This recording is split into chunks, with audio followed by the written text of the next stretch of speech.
রাত ৮টার দিকে calling bell বেজে উঠতেই মায়া গিয়ে দরজা খুলে দিল।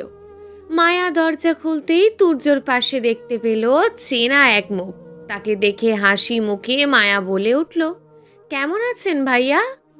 অপর পাশ থেকে ইমন বলল, ভালো আছি, আপনি কেমন আছেন ভাবি? আমিও ভালো আছি, ভিতরে আসেন ভাইয়া। তুর্য এবং ইমন মায়ার পিছু পিছু ফ্ল্যাটে প্রবেশ করলো। মায়া দেখলো ইমনের হাতে বড় একটি লাগেজ রয়েছে। মায়া ভাবলো ইমন হয়তো তাদের সাথে ফ্ল্যাটে কিছুদিন থাকবে, তাই সাথে করে লাগেজ নিয়ে এসেছে। লাগেজটি নিয়ে ইমন এবং তুর্য চলে গেল তুর্যের রুমে। মায়া বুঝতে পারলো না তুর্য কেন ইমনকে নিজের রুমে নিয়ে গেল। তখনই তুর্য তার রুম থেকে বেরিয়ে এসে বলল, বেবি প্লিজ কিছু মনে করো না, কোম্পানির কিছু সিক্রেট ফাইল বাসায় নিয়ে আসা হয়েছে। ওই ফাইলগুলো এখন আমরা দুজন মিলে চেক করব। ফাইলগুলো চেক করতে অনেকটা সময় লাগতে পারে, তুমি ততক্ষণ পাশের রুমে থাকতে পারো। আমাদের কাজ হয়ে গেলে সবাই একসাথে ডিনার করব, ওকে? ওকে। তুর্যের কথা মতো মায়া পাশের রুমে চলে যায়। সেখানে গিয়ে মায়া অনেকটা সময় ফোনে তন্নি এবং আতিয়া বেগমের সাথে গ্রুপে ভিডিও কলে কথা বলে।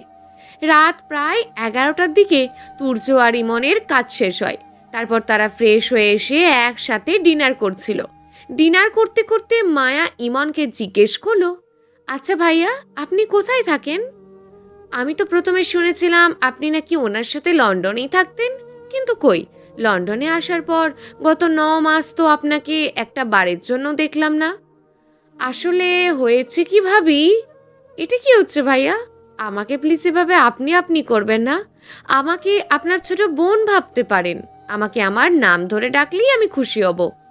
ওকে, আজ থেকে তুমি আমার ছোট বোন।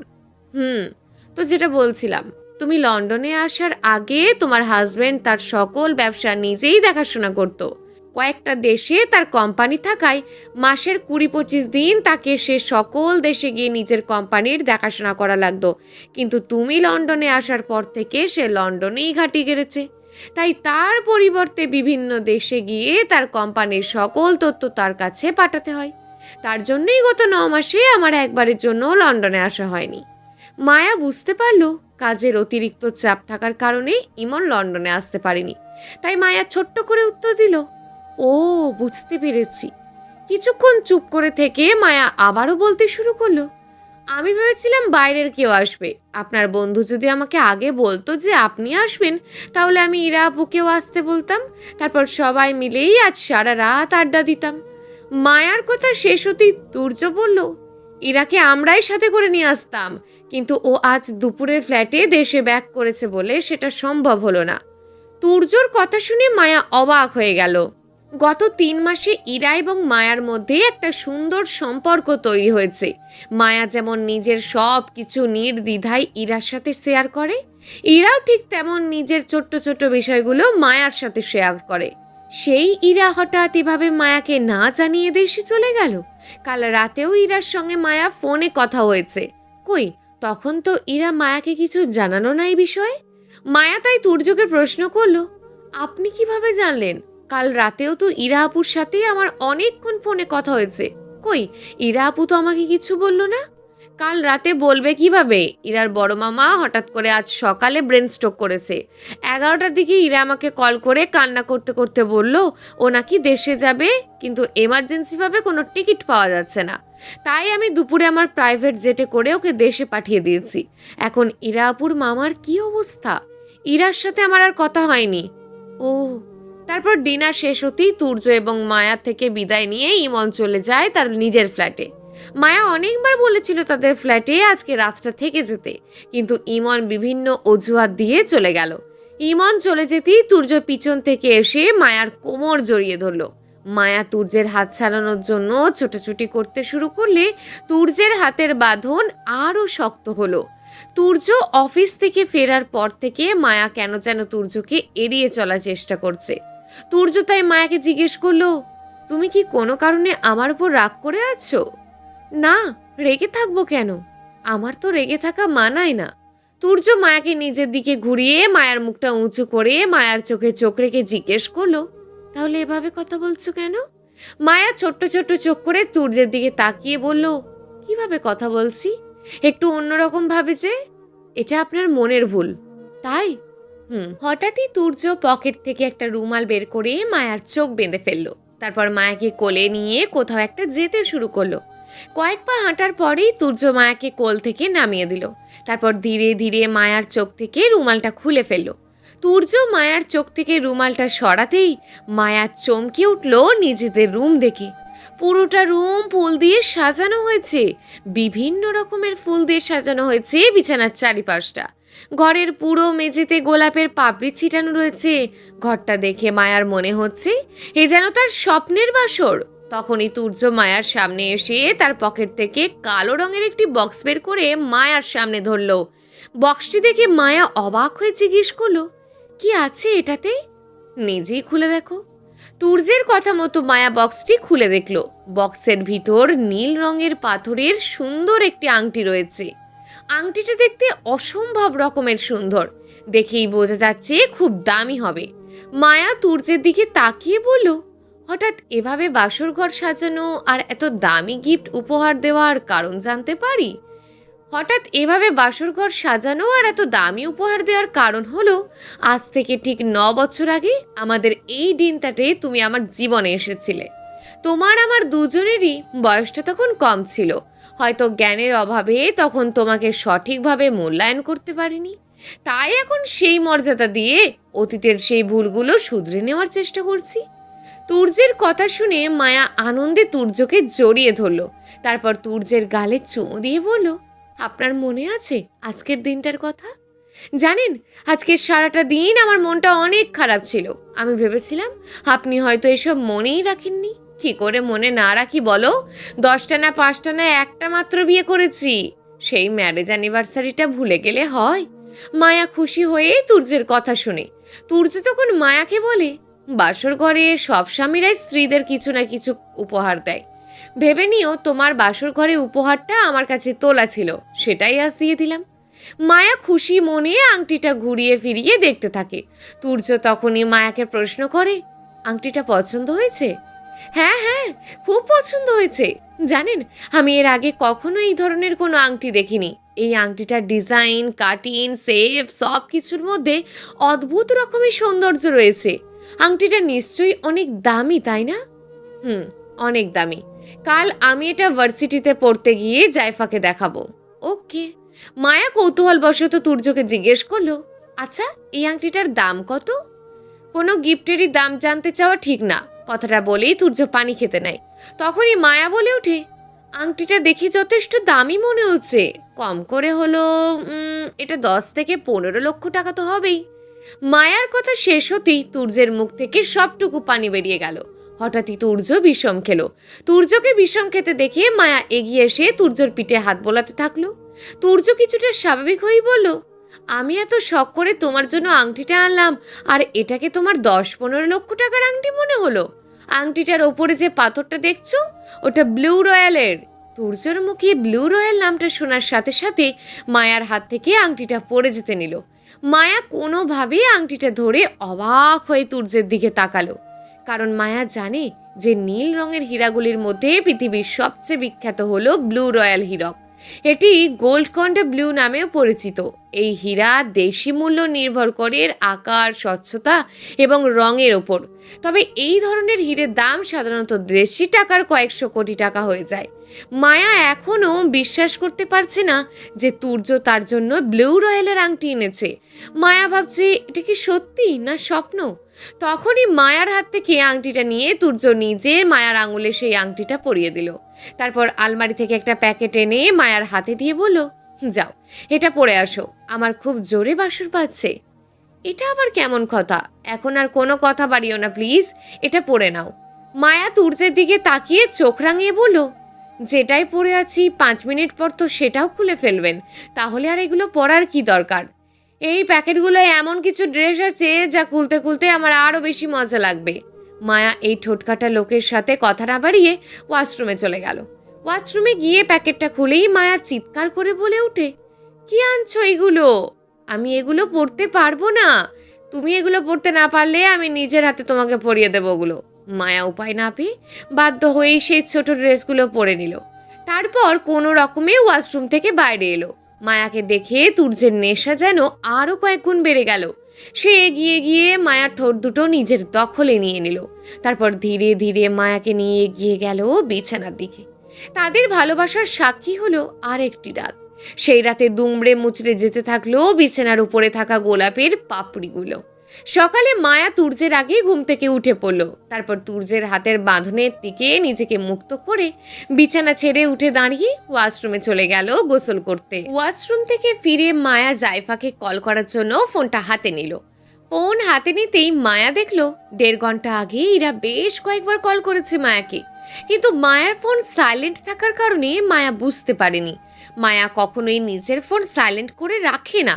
তাদের অন্তরঙ্গ মুহূর্তে যেন কোনো ব্যাঘাত না ঘটে, তাই গতকাল তুর্য নিজের এবং মায়ার ফোন সাইলেন্ট করে রেখেছিল। মায়া আর দেরি না করে তখনই ইরাকে কল করলো। দুবার রিং হতেই ওপাশ থেকে ইরা ফোন রিসিভ করলো।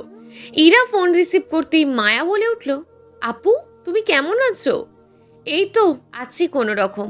আপু তুমি দেশে পৌঁছেছো কখন? তোমার মামার এখন কি অবস্থা? ইরা কান্নামাখা কণ্ঠে উত্তর দিল, আমি দেশে পৌঁছেই তোমাদের জানিয়ে দেওয়ার জন্য তুর্যকে এবং তোমাকে কল করেছিলাম। আমি দেশে পৌঁছেছি প্রায় 5 ঘন্টা আগে। এখন আমি হসপিটালেই আছি। মামার অবস্থা ভালো না, ওনার এখনো জ্ঞান ফেরেনি। ডক্টর বলেছেন 24 ঘন্টা পার না হলে তারা কিছু বলতে পারবেন না। নিজেকে সামলাও আপু, একটু ধৈর্য ধরো, আশা করি সব ঠিক হয়ে যাবে। ইরা তখন কান্না করতে করতে বলল, কিভাবে ধৈর্য ধরি বলো তো? আমার বাবা মা যখন নিজেদের সুখ খুঁজতে ব্যস্ত ছিল, এই মানুষটাই তখন বটবৃক্ষের মতন আমাকে ছায়া দিয়েছিল। আমি যখন রাতের পর রাত বাবা মায়ের শূন্যতা অনুভব করে কাঁদতাম, এই মানুষটা তখন আমার মাথায় হাত রেখে বলতো, কাঁদছিস কেন, আমি তো আছি। আজ সেই মানুষটা মৃত্যুর সঙ্গে লড়াই করছে। এই অবস্থায় আমি কি করে ধৈর্য ধরি বলো? মায়ার কাছে ইরাকে সান্ত্বনা দেওয়ার মতন ভাষা নেই, তবু মায়া ইরার সাথে আরও বেশ কিছুক্ষণ কথা বলে। ইরাকে সান্ত্বনা দেওয়ার চেষ্টা করলো। তারপর কথা বলা শেষ হতেই মায়া ফোন রেখে কিচেনে চলে যায় ব্রেকফাস্ট রেডি করতে। ব্রেকফাস্ট রেডি করে মায়া রুমে চলে আসে তুর্যকে ডাকতে। প্রতিদিনের তুলনায় আজ তুর্যের ঘুম থেকে উঠতে একটু বেশি দেরি হয়ে গেছে। মায়ার ডাক শুনে তুর্য ঘুম থেকে উঠে পড়ে। ঘড়ির দিকে তাকিয়ে তুর্য অবাক হয়ে যায়। ঘড়িতে তখন 8টা বাজে। তুর্য কখনো এত বেলা পর্যন্ত ঘুমায় না। অফিস যেতে দেরি হয়ে যাবে বলে তুর্য তাড়াতাড়ি গোসল করে এসে মায়াকে নিয়ে একসাথে ব্রেকফাস্ট করে। তারপর মায়াকে সাথে করে বেরিয়ে পড়ে ফ্ল্যাট থেকে।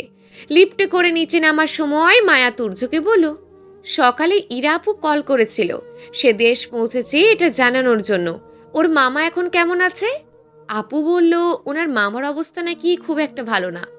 ও, এমনিতেই আজ অনেক দেরি হয়ে গেছে, আজ আবার অফিসে গুরুত্বপূর্ণ একটা মিটিং আছে, তাই তুর্য আর কথা বাড়ল না। প্রতিদিনের মতন আজও প্রথমে মায়াকে ভার্সিটিতে নিয়ে যাবে, তারপর মায়াকে ভার্সিটিতে পৌঁছে দিয়ে সে অফিস চলে যাবে। অন্যদিকে দেশের এক প্রাইভেট হসপিটালের করিডোরে বসে আছে ইরা। ইরার পাশেই বসে আছে তার বড় মামি, ছোট মামা এবং বড় মামা শাহিদুল শেখের যমজ ছেলে অভ্র এবং শুভ্র, যারা বয়সে ইরার থেকে 2 বছরের বড়। ইরার মা স্বামী সন্তান নিয়ে বর্তমানে কানাডায় বসবাস করেন, তাই তিনি এখনো আসেননি। তবে ইরার মাও 2-1 দিনের মধ্যেই চলে আসবে। এদিকে স্বামীকে এভাবে দেখে ইরার বড় মামি শারমিন শেখের অবস্থাও খারাপ হয়ে গেছে। গত কয়েক ঘন্টা যাবৎ ইরাই তাকে সামলাচ্ছিল। হসপিটালে পরিবারের সবাইকে দেখতে পেয়ে শাহিদুল শেখের বড় ছেলেকে দেখা গেল না। মায়া তাই শুভ্রর কাছে এগিয়ে গিয়ে জিজ্ঞেস করলো, অগ্নি ভাইয়া কোথায়? আমি আসার পর একবারও তো ভাইয়াকে দেখলাম না। ভাইয়া তো হসপিটালেই ছিল। তুমি আসার 8 ঘন্টা আগে ভাইয়া কোথায় যেন গিয়েছে। মায়া শুভ্রর কথা যখন বলছিল তখনই একজন নার্স বাইরে এসে বলল, এমপি সাহেবের জ্ঞান ফিরেছে, হসপিটালের বাইরে শোরগোল ভেসে আসছে। ইরার মামা এমপি, তাই তার অসুস্থতার কথা শুনে হসপিটালের বাইরে সাধারণত জনতার ভিড় জমে গেছে। কিছুক্ষণ পরে হসপিটালের সামনে সারিবদ্ধভাবে 4টি গাড়ি এসে থামলো। সামনের গাড়ি থেকে নামলো সাদা পাঞ্জাবি পরিহিত বর্তমান এমপি সাফওয়ান শেখ, যার ডাকনাম অগ্নি। হসপিটালে ঢুকে অগ্নি সোজা চলে গেল তার বাবার কেবিনে।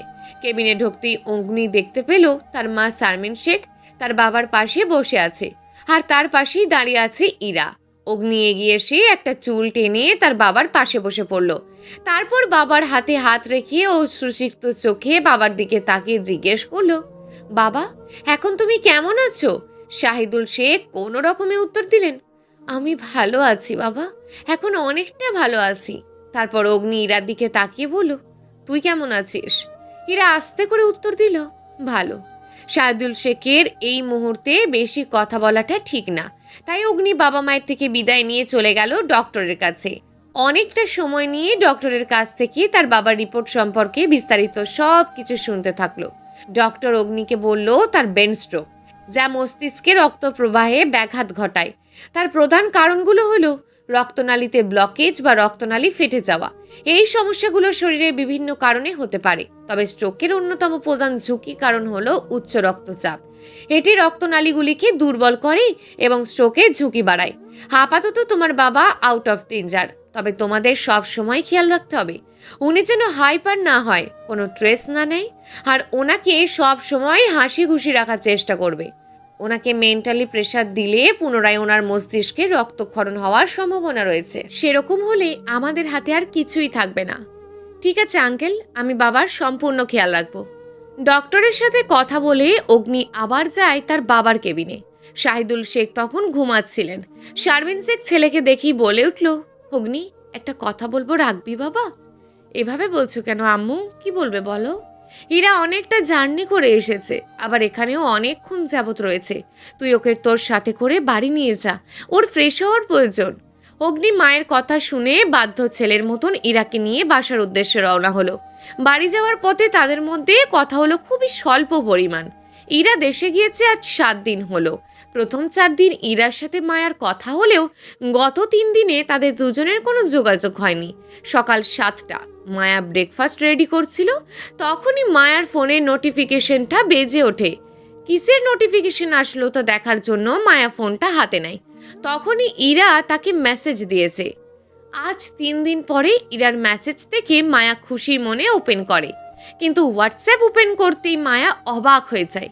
মায়া দেখলো ইরার বধূ বেশে দাঁড়িয়ে থাকা এক ছবি এবং তার সাথে ছোট্ট একটি বার্তা, কাল হঠাৎ করেই কিভাবে যেন মেয়েটা হয়ে গেল, পরিস্থিতির কারণে তোমাদের জানাতেও পারলাম না। মায়া যেন কোনোভাবেই ইরার কথা বিশ্বাস করতে পারছে না। মায়া ভাবতেই পারছে না কিছুদিন আগে পর্যন্ত যেই ইরা বিয়ে করবে না বলে বসেছিল, সেই ইরা কিভাবে কাউকে কিছু না জানিয়ে হুট করে বিয়ে করে ফেললো। মায়া ওই মুহূর্তে ইরাকে কল করলো। কয়েকবার রিং হওয়ার পরেই ইরা উপাস থেকে ফোন রিসিভ করলো। ইরা কল রিসিভ করার সঙ্গে সঙ্গে মায়া বলে উঠলো, আপু, তুমি কি আমাদের সাথে মজা করছো? মজা করতে যাবো কেন? তাহলে এমন বলছো যে তোমার বিয়ে হয়ে গেছে? বিয়েটা হয়ে গেছে তাই বলছি। সত্যি? সত্যি। কেন, তোমার বিশ্বাস হচ্ছে না? না। কি করলে বিশ্বাস হবে? ভাইয়ার পিক দাও। না না, শুধু ভাইয়ার না, তোমাদের কাপল পিক দাও। ওকে পাগলি, দিচ্ছি। তখনই মায়ার ফোনে আবারও একটা নোটিফিকেশন আসলো। মায়া ফোনটা কান থেকে সরিয়ে সামনে এনে দেখলো সত্যি ইরা একটা কাপল পিক পাঠিয়েছে। মায়ার ছবিতে দেখলো ইরা অফ হোয়াইট কালারের জামদানি এবং তার সাথে ডায়মন্ডের জুয়েলারি পরে বধূ বেশে সোফায় বসে আছে। তার পাশে বসে আছে ইরার শাড়ির সাথে ম্যাচিং করা শেরওয়ানি পরিহিত এক সুদর্শন পুরুষ। ইরা যে সত্যি বিয়ে করেছে, এবার মায়া তা বিশ্বাস করতে পারলো। তাই মায়া আবারও ইরাকে জিজ্ঞেস করলো, ভাইয়া কি করে? ওনার নাম কি? ওনার নাম সাফন শেখ, ডাকনাম অগ্নি, বর্তমান এমপি উনি। ইরার কথা শুনে মায়া অবাক হয়ে বলে, আপু, তুমি তো দেখছি সেই একটা জিনিস, বিয়ে করবো না বলে সোজা গিয়ে সংসদের ভবনে ডাকাতি করে দিলে। মায়ার মুখে বাচ্চাদের মতন কথা শুনে ইরা হেসে ফেলল। তখনই মায়া আবারও প্রশ্ন করে উঠল, আচ্ছা আপু, সত্যি করে বলো তো, এভাবে হঠাৎ তোমাদের বিয়েটা হলো কিভাবে? সে অনেক লম্বা ঘটনা, বলতে অনেক সময় লাগবে। আপু, আমার কাছে অনেক সময় আছে, তুমি বলো। মায়া, আমি লন্ডনে ফিরে সব তোমাকে বলবো, এখন এত কথা বলা যাবে না। ওকে, এখন অন্তত আমাদের একটা প্রশ্নের উত্তর দাও। আবার কি প্রশ্ন? ফার্স্ট নাইট কেমন কাটলো? পাজিমে কানে নিচে দেবো না একটা? পরের কথা পরে হবে, এখন রাখছি আমি। কথাগুলো বলেই ফোনটা কেটে দেয় ইরা।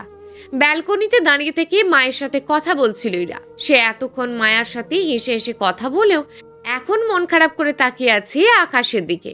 আকাশের দিকে তাকিয়ে আপন মনে বলতে থাকে, ভাগ্য কেন কখনো আমার সাথে হয় না। বাবা মাকে যখন খুব প্রয়োজন ছিল তখনই তারা আমার থেকে দূরে চলে গেল। প্রিয় মানুষটাকে এক আকাশ সমান ভালোবেসেও পেলাম না। আর সবশেষে যখন জীবনটা একা পার করার সিদ্ধান্ত নিলাম, তখনই পরিস্থিতি আমাকে বাধ্য করলো জীবনের নতুন এক অধ্যায়ের সূচনা করতে। আমার সাথেই কেন এমন হয়? তারপর সে ভাবতে থাকে গত কয়েকদিন তার সাথে ঘটে যাওয়া সকল ঘটনার কথা অতীতে ঘটেছিল। শাহিদুল শেখ কিছুটা সুস্থ হওয়ার 3 দিন আগে তাকে বাড়ি নিয়ে আসা হয়। সেদিন ইরার মাও দেশে আসে।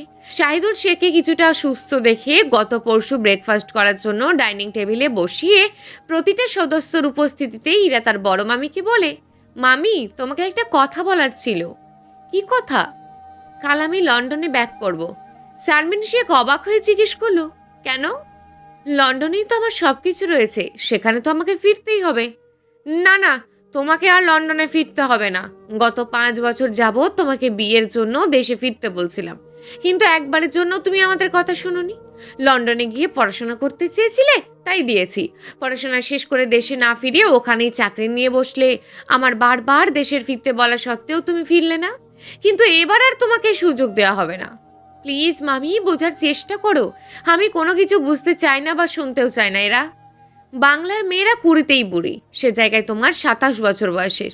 লেখাপড়া, চাকরি এসব অনেক হয়েছে। এবার বিয়ে নিয়ে একটু ভাবো। আমরা তোমার সংসার দেখতে চাই।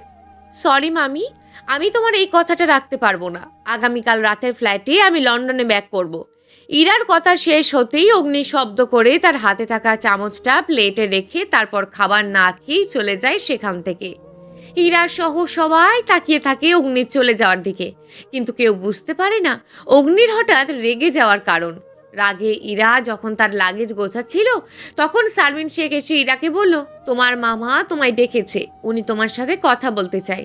ঠিক আছে মামি, আমি এই জিনিসগুলো লাগেজে তুলে রেখেই আসছি। শারমিন শেখ আর কিছু না বলেই চলে গেল। 5 মিনিট পর ইরাকে উপস্থিত করা হলো সাইদুল শেখ এবং জার্মান শেখের রুমে। সাইদুল শেখ তখন বিছানার উপর আধশোয়া হয়ে বসেছিল।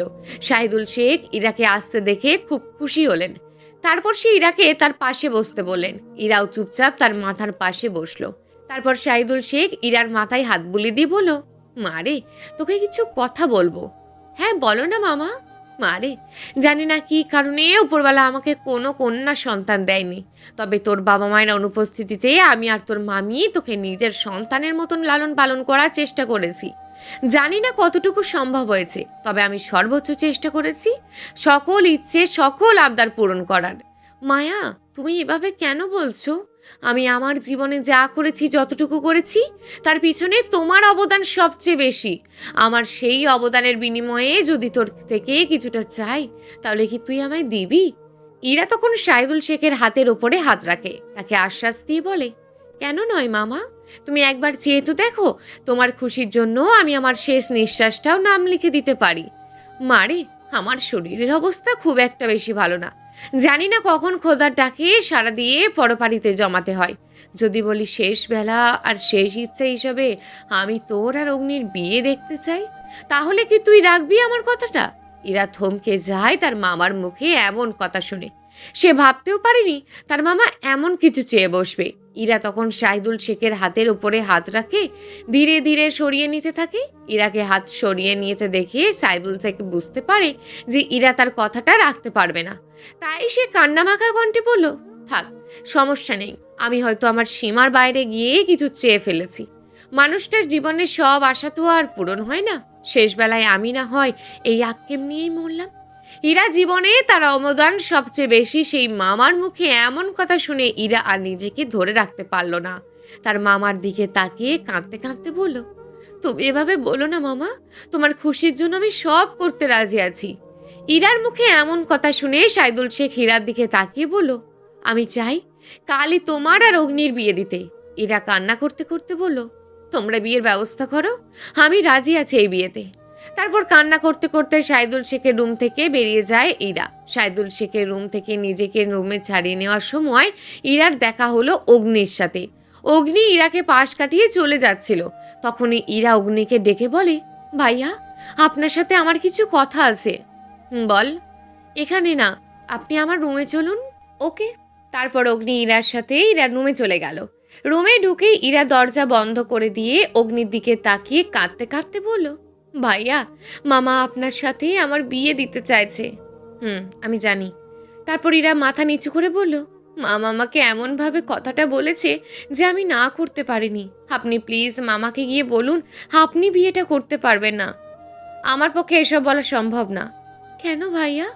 আপনি তো চাইলেই পারেন এই বিয়েটা ভেঙে দিতে। প্লিজ আমাকে একটু সাহায্য করুন। ডক্টর বলেছে বাবা যেন কোনো কারণে কষ্ট না পায়, বাবাকে সব সময় হাসি খুশি রাখতে। এই মুহূর্তে বাবা কোনো কষ্ট পেলে বাবাকে বাঁচানো কঠিন হয়ে যাবে। আমি চাই না আমার কারণে বাবার কোনো ক্ষতি হোক, কিন্তু আমি পারবো না ভাইয়া, এই বিয়েটা করতে আমি পারবো না। অগ্নি তখন নরম স্বরে ইরাকে জিজ্ঞেস করলো, কাউকে ভালোবাসিস? ইরা মাথা তুলে অগ্নির দিকে তাকালো, তারপর অগ্নির চোখের দিকে তাকিয়ে উত্তর দিল, তাহলে চল, আমি আজকেই তোর সাথে তার বিয়ে দিয়ে দেব। তার সম্ভব না ভাইয়া। ভালো আমি তাকে ভেসেছিলাম, কিন্তু সে কখনো আমায় ভালোবাসেনি। সে তো তার ভালোবাসার মানুষকে নিয়ে সুখে সংসার করছে। তাহলে তোর বিয়ে করতে সমস্যা কি? আমি শুরু থেকেই জানতাম কখনো সে আমার হবে না, তবুও তার মায়া কাটিয়ে উঠতে পারিনি। আমি নিজের ভাগ্যকে মেনে নিয়েছি। জীবনের 26-27 বছর তো পার করিয়ে এলাম, বাকি বসন্তগুলো না হয় একাই কাটাবো। যখন তুই জানিস যে তুই ভুল ট্রেনে উঠে পড়েছিস, তাহলে তোর উচিত ছিল সবচেয়ে কাছের স্টেশনে নেমে যাওয়া, কারণ সফর যতটা লম্বা হবে ফিরে আসাটা ঠিক ততটাই ব্যয়বহুল। ইরা অগ্নির কথা শুনে কান্না করতে করতে বিছানায় বসে পড়ল। তারপর বলল, পারছি না তো ফিরে আসতে। সে অন্য কারোর, তবুও আমার মনে তারই আধিপত্য চলে। আর এদিকে মামা মামি আমার বিয়ের জন্য পাগল হয়ে গেছে। আমি আর এগুলো নিতে পারছি না। তুই চাইলে আমি তোকে সাহায্য করতে পারি। অগ্নির কথা শুনে ইরার কান্না থেমে গেল। কান্না বন্ধ করে সে অগ্নিকে জিজ্ঞেস করলো, কিভাবে? তোকে তো বিয়ে করার মাধ্যমে। ভাইয়া, কি বলছেন এসব? আমি তো বিয়েটা করতেই চাইছি না। আমার কথাটা ঠান্ডা মাথায় শোন। তুই যতদিন বিয়েটা না করবি ততদিন সবাই তোর পিছনে পড়ে থাকবে, আর বিয়েটা না হলে বাবাও অনেক কষ্ট পাবে।